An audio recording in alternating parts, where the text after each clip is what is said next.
So how many of you guys love cars? You're a car person. Okay, a couple of you. How many of you are not car people? Okay, you are my people, okay?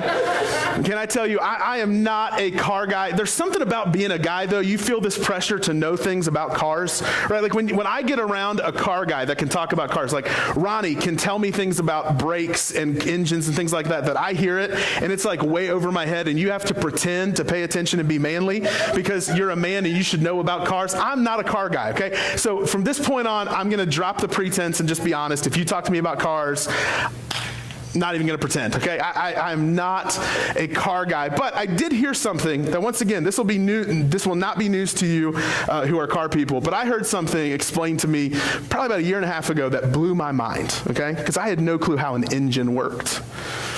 Do you know that when you start your car, you are sitting mere feet away from a bunch of explosions happening all at once?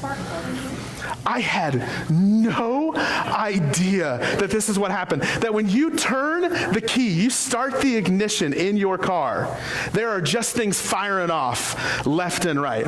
Like there was one guy, I was reading something this week, he was talking about the miracle of your car, okay? And talking about how when you start it, there's at any given time, thousands of small explosions happening in a short frame of time that make your car move forward. And here's what I'll tell you. I say all that to say this. I heard this about a year and a half ago, and the first thing I thought was, man, if a car moves forward because there are thousands of small explosions, I think our life is like that.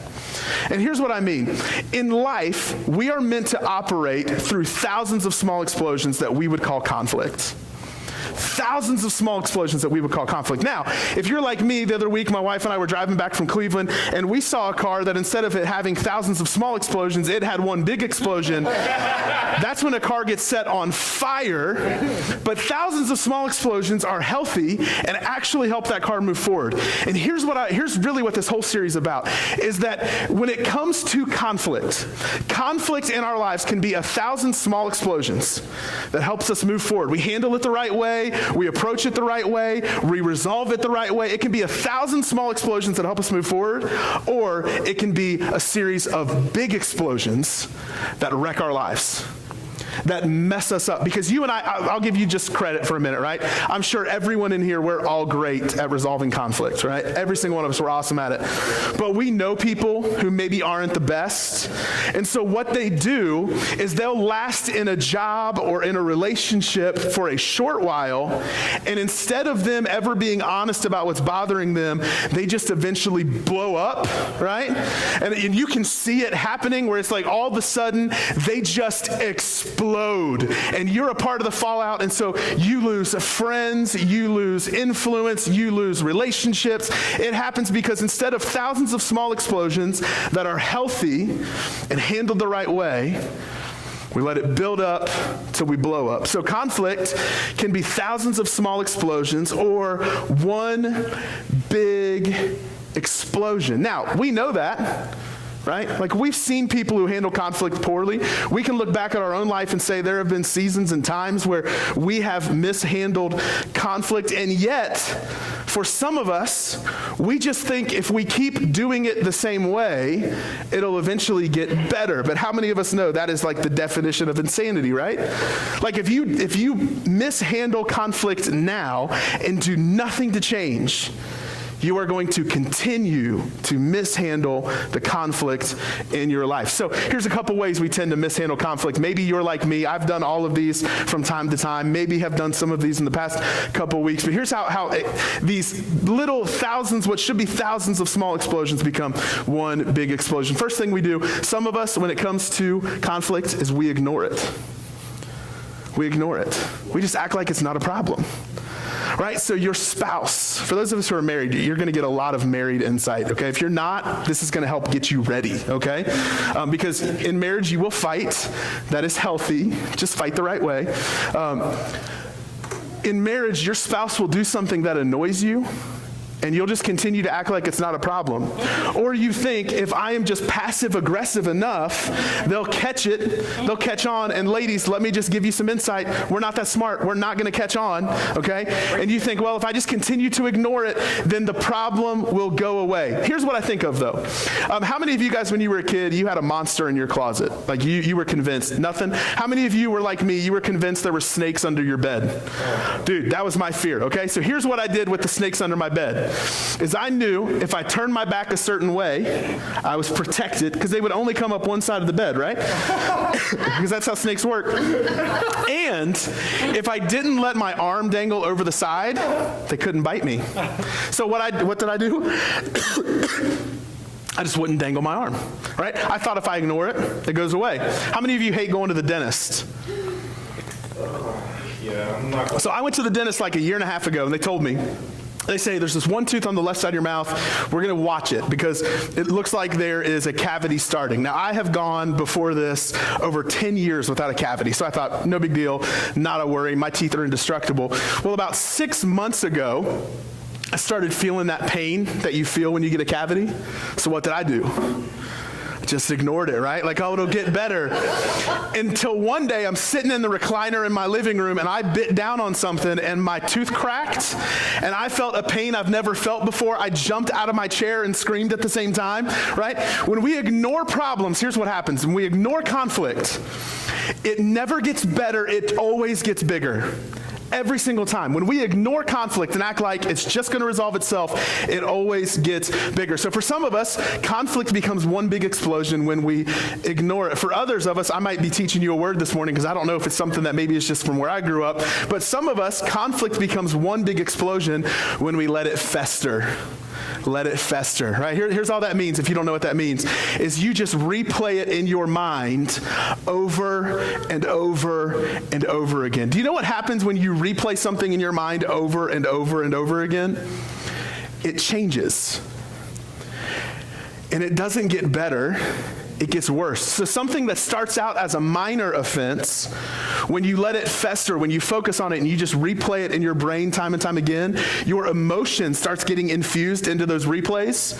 So your emotion in the moment starts playing a bigger factor. And so then this small thing becomes a gigantic thing, and that's how you get this thing that should be one of 1,000 small explosions that becomes one big explosion. And then for others of us, I'm sure no one in here does this. Maybe you don't ignore it. Maybe you don't let it fester. But for some of us, what we do is we gossip about it. Wow. We gossip about it. Now, I'm just going to lay my cards on the table. I've been guilty of gossip in my life plenty of times. Because here's the thing about gossip. You can always justify it, right? Because you can always tell yourself, well, that's not really gossip. I'm just talking about my problem. So here, can I just give you, I can't remember who told me. I heard it years and years ago. But the best definition of gossip I've ever heard was this, is gossip is talking about the problem to someone who cannot help or fix it. So if I have a problem with someone and I catch myself talking about them to someone else, but when I talk about it, it's not to actually make it better, it's just to justify my own feelings. Because that's really one of the worst things about gossip is we tend to surround ourselves with people who will just nod their head yes and tell us we're right all the time, even if we're horribly wrong. Because what we do is we give them our side of the story. They don't get the complete story. We gossip about it because what we want, we don't want conflict resolution. We want to feel okay with leaving it unresolved. Here's the problem, though.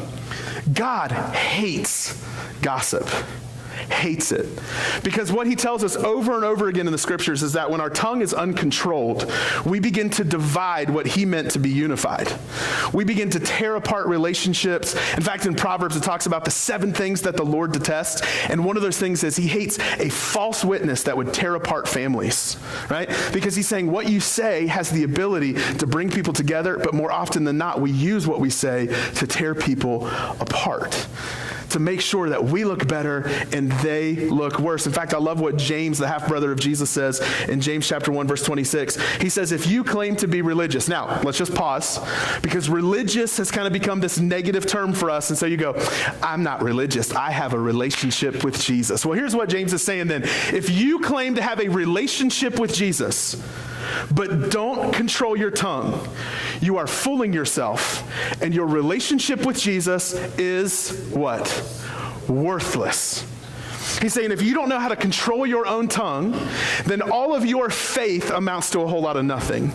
All of your desire for God, if you and I don't learn how to control our tongue, it's going to invalidate our desire for God, because we're going to create a practice of dividing what God meant to be unified. So here's what we do. We ignore it, we let it fester, we gossip about it, we do all of these things to try to justify not resolving conflict. But here's the issue. When we don't resolve conflict, it's not just an interpersonal problem. Unresolved conflict is a spiritual problem. Unresolved conflict is a spiritual problem. Now, hear me when I say this. I do want to preface this with this one thing, and we'll talk about this over the next few weeks in some form or fashion. You can try your best to resolve conflict, and that doesn't mean it's going to be resolved. So I am not talking about the conflict that you have attempted to resolve. Now, here's what I'll say. I think many of us give up way sooner than we should. We try to have one conversation and go, well, that didn't go well. I'm done. I tried. That's not what we're talking about, okay? So you can try, and it might not always work, but you have to be willing to do more, probably, than what you're currently doing.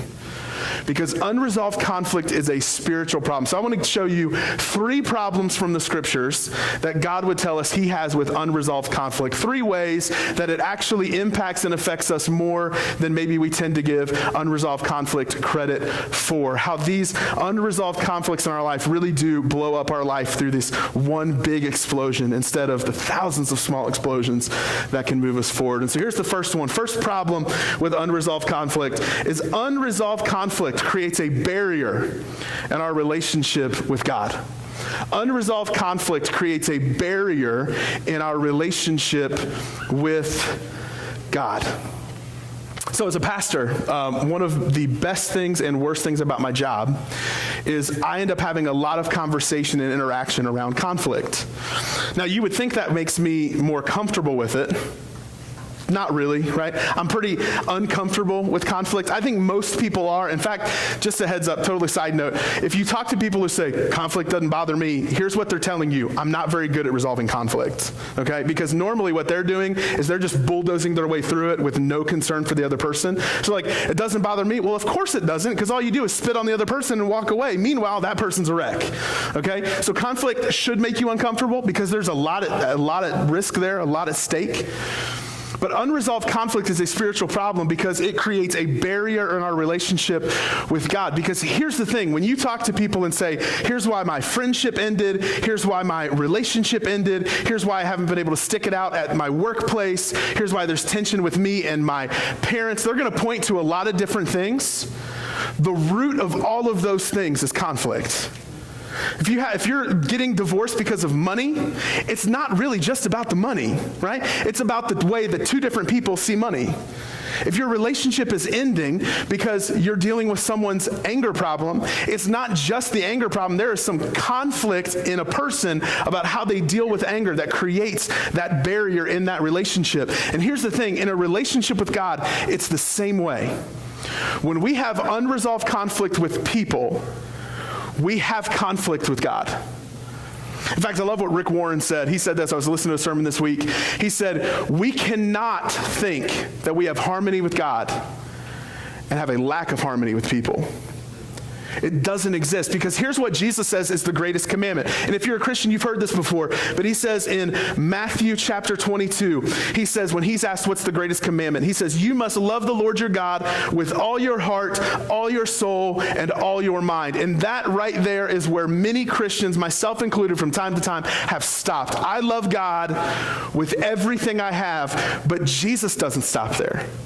Jesus continues, he says, this is the first and greatest commandment. A second is equally important. In other words, he's saying, hey, these really are 2 commandments, but I'm bringing them together to make one. These are now linked. You can't tear them apart from each other. He's saying a second is equally as important. Love your neighbor as yourself. And he is saying this to men and women who love the Old Testament law of God.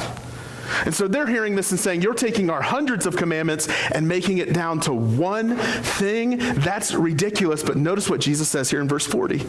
He says, the entire law, All of it. All that you've taken your life to study and you've wrapped yourself around. The entire law and all the demands of the prophets are based on these two commandments. So here's what Jesus tells us. We cannot pretend that everything is okay in my vertical relationship with God if everything is not okay in my horizontal relationship with other people. You cannot have harmony with God and conflict with people. If you have unresolved conflict with people, you absolutely have conflict with God. And so maybe you're here and you're like me, I hear that, and I go, well, like maybe you're just taking this too far, right? Like maybe it's not really that big of an issue. Here's what you need to know, is Jesus always took the standard for what's right and wrong out of just simply your actions, and he always reflected them back on your heart. So here's what Jesus says about unresolved conflict in the form of anger. He says this in Matthew chapter 5, the Sermon on the Mount. He says in verse 21, you have heard our ancestors were told, you must not murder. If you commit murder, you're subject to judgment. That makes sense, right? You kill somebody, I think we can all agree that's a bad thing. Maybe you didn't handle that so well. But Jesus goes beyond the action and brings it back to the heart. He says, but I say, if you are even angry with someone, you are subject to judgment. If you call someone an idiot, you are in danger of being brought before the court. And if you curse someone, you are in danger of the fires of hell. So in other words, remember, what's he saying? I can't have harmony with God and conflict with other people. I can't say, well, that's just the way I am, and so they need to deal with it, because guess what? Then you have to deal with it with God. So when you just say, well, I'm just going to share my opinion, I'm going to post whatever junk I want on Facebook, and they just have to deal with it. No, you have to deal with it between you and God. Because how we treat other people matters to God. Because think about it this way. People are not just people to God. They're his sons and daughters. Whether they want to be in relationship with him or not, they are his sons and daughters. And I'll tell you right now, if you were to start to berate my almost 2-year-old son, I would have no problem messing you up, okay? Like if I thought for 1 second you were a threat to my son, whether that was physically or you were going to verbally try to make him play out a narrative in his life that he's not designed to live out, I would do whatever I needed to do to make sure that my son was protected. So when we mistreat people who do not believe like us, who do not think like us, who do not act the way we want them to act, we are not judging people, we are judging one of God's sons and daughters. We have to do it better. So he's saying, even if you're angry at someone, God says, you are subject to judgment. And then he takes it one step further, and I love this because he just wants to cement how important this is and how we can't just fall back on religious tendency to think we're going to be okay. Like if I just do enough things that seem godly, I'm going to be all right. Jesus continues with this. He says, so if you are presenting a sacrifice at the altar in the temple, and you suddenly realize that someone has something against you. Notice that. He's not even saying if you realize that you've done wrong to someone. He's saying if you realize there is unresolved conflict between you and another person, if you suddenly realize that, leave your sacrifice there at the altar. Go and be reconciled to that person, then come and offer your sacrifice to God. God is saying to us, if you have unresolved conflict with another person, I don't want your spiritual offering right now. I want you to go and be reconciled as best as you can to that person, then come back and give me your offering. We cannot act like we have harmony with God when we live in disharmony with God's sons and daughters. It does not exist. So that's just the first big spiritual problem. Here's the second one. Second big spiritual problem, how our unresolved conflict can become one big explosion, is that unresolved conflict prevents my prayers from being answered. Unresolved conflict prevents my prayers from being answered. I've had the ability to work with students now since I was 18 years old, so 14 years that I've worked with students. And every group of students has something in common, besides the fact that when they're in middle school, they haven't quite figured out deodorant yet. The other thing is this, is they all love to talk at the same time. Okay? So when a group of teenagers all talk at once, do you know what it sounds like? And then you smell Axe body spray, right? It just sounds like Charlie Brown's teacher. It sounds like static. Here's the thing. When we have unresolved conflict with other people, our prayers are hindered. They become static to the ears of God. In fact, what Peter writes in 1 Peter chapter 3, verse 7, he's talking about the relationship, the dynamics between relationships between people like slaves and their owners, husbands and wives, wives to their husbands. And when he's addressing husbands, here's what he says in verse 7 of chapter 3, just the last part of that verse. He says, treat her, your wife, as you should, so your prayers will not be hindered. Treat your wife as you should, so your prayers will not be hindered. Now, here's the thing. This is not exclusive to husbands and wives. This is true for every relationship in our lives. If I mistreat the people I serve with, my prayers will be hindered. If I mistreat my son, my prayers will be hindered. If I mistreat you in this church, my prayers will be hindered. If you mistreat your neighbor that always has junk in their lawn and never does what you want them to do, your prayers will be hindered. When we have unresolved conflict, once again, if you're talking bad to my son, that's going to change the dynamic of how I listen to you and how we talk. With God, it's the same way. He's saying when you have unresolved conflicts with other people, your prayers, your spiritual desire, what you want from God, what you need from God, what you desire from God, all of it's hindered. When I have unresolved conflict with other people, my prayers don't get answered. My prayers are hindered. Now, here's the thing. Unresolved conflict, what we tend to do is we tend to point the blame on the other person, right? But what if I told you that even if they're wrong, our lack of desire when it comes to resolving conflict is actually incredibly selfish? That when we decide that we've been wronged and I don't want to resolve it, that is not actually helping the way we think it is, and it's not actually hurting them the way we think it is, but it's actually just going to hurt us that much more. Because here's the deal. Our lack of desire to resolve conflict has an impact on our lives. Beyond just there being a barrier in my relationship with God, literally my conversation with Him changes now. How my prayers are affected is crazy massive, right? What Peter writes, right, your prayers will be hindered if you do this, but Jesus, man, He echoes the same thing even in His teaching. Jesus will even tell us the same thing, that, hey, when you're talking to God, understand that your relationship with other people matters. He says this in Mark 11, verse 25. He says, when you are praying, in other words, when you're talking to God, first forgive anyone you're holding a grudge against, so that your Father in heaven will forgive your sins too. Now, yes, He's talking about forgiveness, and He's talking about forgiveness of sins, but guess what? Forgiveness always has to come after conflict. I can't forgive somebody where there's been no conflict. Like if I just walked up to you and I said, hey, don't worry, it's okay. You'd be like, what? Nothing. Just want to let you know everything's okay. It's going to be good, right?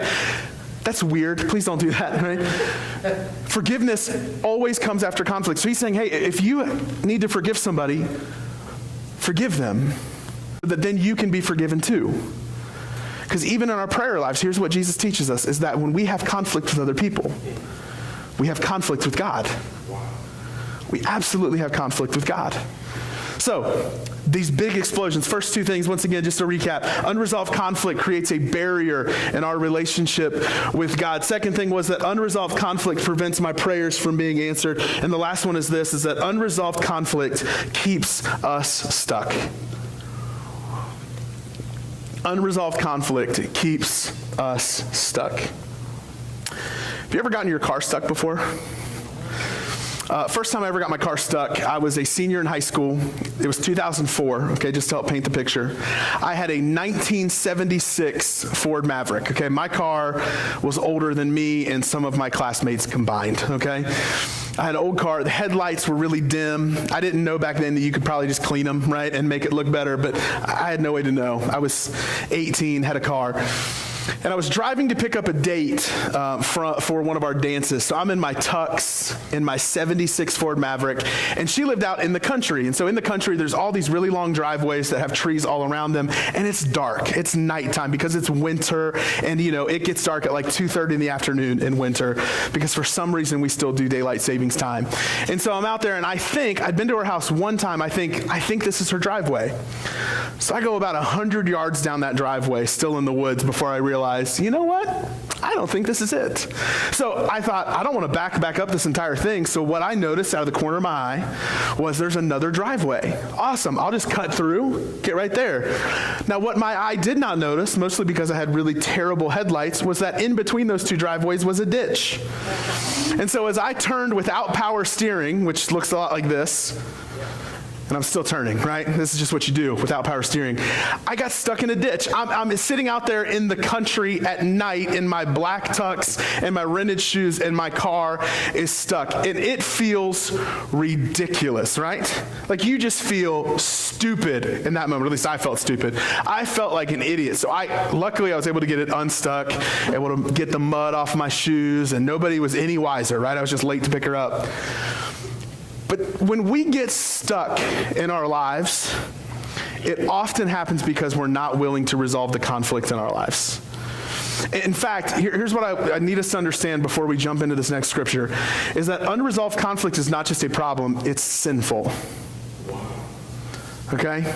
Like, it is offensive to God, therefore it's sinful. I don't have to agree with that for it to be true. I don't have to feel like it's true for it to be true. It's offensive to the heart of God, so it's sinful. It is against God. And here's the deal. When we have sin in our lives, unresolved, unconfessed sin, we get stuck. We cannot move forward. God will not allow it because we haven't learned the lesson yet. And so I love what the writer of Hebrews says in Hebrews chapter 12, starting in the second half of verse 1. He says, "Let us strip off every weight that slows us down, especially the sin that so easily trips us up. Let's get rid of anything that's going to make us stuck. Because God's desire for your life is that you would move forward with Him and take other people along with you. And so when we decide that I'm going to leave other people behind and not resolve the conflict, that sin of unresolved conflict is absolutely going to slow me down to the point of stuck." He says, let's strip all of that off. And then he says, "And let us run with endurance the race God has set before us." In other words, guess what? You're moving forward. This is God's plan for your life. He set a race before you, not behind you. Let's run the race that He set before us. And then he says this, "We do this by keeping our eyes on Jesus, the champion who initiates and perfects our faith." In other words, the only way we get unstuck is by saying, "Okay, Jesus, what do you want me to do? What do you want from me?" And in that process, He's going to perfect our faith, which means Jesus is going to begin to point out anything that's in me that is offensive to Him. And do we know how God feels about unresolved conflict? Let's just think about it practically. If my conversation with God is hindered and my prayers aren't being answered, and there's a barrier relationally between me and God, how far can I go with Him? He will not allow it because He's so gracious to say, you haven't learned the lesson yet. You're going to stay here until you figure it out. You're going to stay here until you get it right. God wants us to move forward, but even God doesn't always get what He wants. He's going to let us learn it sometimes the hard way. Which leads us to this. Because I don't know how you feel right now, okay? But I'll be honest, as I was studying this felt heavy, okay? Because all of a sudden, these little things that you would consider petty little grudges, they start carrying more weight, right? All of a sudden, these things in our lives that we think aren't that big of a deal, they begin to be exposed for what they are, and that's a big problem. It's potentially a big explosion that blows our lives up. So what's our responsibility here? Like, how do we go from here and begin to resolve the conflict that's in our lives? What do we do to make sure we are doing our part so that we can stand before God and know, okay, nothing in my life will be hindered. God, I'm doing what you have asked me to do. And that takes us to our theme verse for this entire series. I'm hoping you will take time to memorize it, but it's in the book of Romans chapter 12 and verse 18. Romans chapter 12, verse 18, Paul writes this: if it is possible, in other words, resolving conflict won't always be possible. Like, there are going to be some things in your life that go unresolved, not for a lack of trying, but because, hey, maybe the other person's not there yet. Like, if you did something wrong, we cannot force people to be okay with it. So if I've offended somebody else, I can't just say, well, I said I'm sorry, you need to get over it. No, they don't. I'm not responsible for them. So if it is possible, as far as it depends on you. I love that he uses the word far, because it doesn't just imply a one-time effort, but it's saying, are you willing to go as far as you can go, as far as it depends on you? He says, live at peace with everyone. So if it is possible, as far as it depends on you, live at peace with everyone. Because here's the deal. If I offend you, hey, I'm responsible for that, but I cannot dictate how you feel. I cannot make you forgive me. I cannot make you pick up the phone and talk to me. I can't make you answer the email or send me the message back on Facebook. I can't control what you do, but I can control what I do. So here's the big idea that I want you to walk out of here with today. If you're going to walk out of here and begin to resolve conflict, here's what I want you to do. As far as it depends on you, do what you can do. As far as it depends on you, do what you can do. Now, here's where I want to be careful. If you are the offender, this does not mean get all aggressive and make someone forgive you. Don't do that, okay? That creates more problems than it fixes. What I am saying is this, is what you can do in a healthy, appropriate way to make it better, do it. As far as it depends on you, do what you can do. So if you need to say you're sorry and you need to ask for forgiveness, ask for it. If you need to pick up the phone and make the phone call, don't just wait to think that somehow you're going to magically get connected with them one day. Make the phone call. If you need to go and just admit that you were wrong to someone, go and admit that you were wrong. As far as you can, right? As far as it depends on you, do what you can do. And don't just stop after the first time. Keep going. Go as far as you can. As far as it depends on you, do what you can do. And here's the reason we do it. Is because this is what was modeled to us by God for us. I love what Paul writes to the church in Colossians. He says this in Colossians 2:14. He says, he, Jesus, canceled the record of the charges against us and took it away by nailing it to the cross. In other words, when there was conflict between us and God, Jesus said, as far as it depends on me, I'm going to do what I can do. He did for us what we could not do for ourselves. And for us, as his representatives here on earth, here's what we do. We take what was modeled to us by our Savior, and we love other people the same way. As far as it depends on you, do what you can do.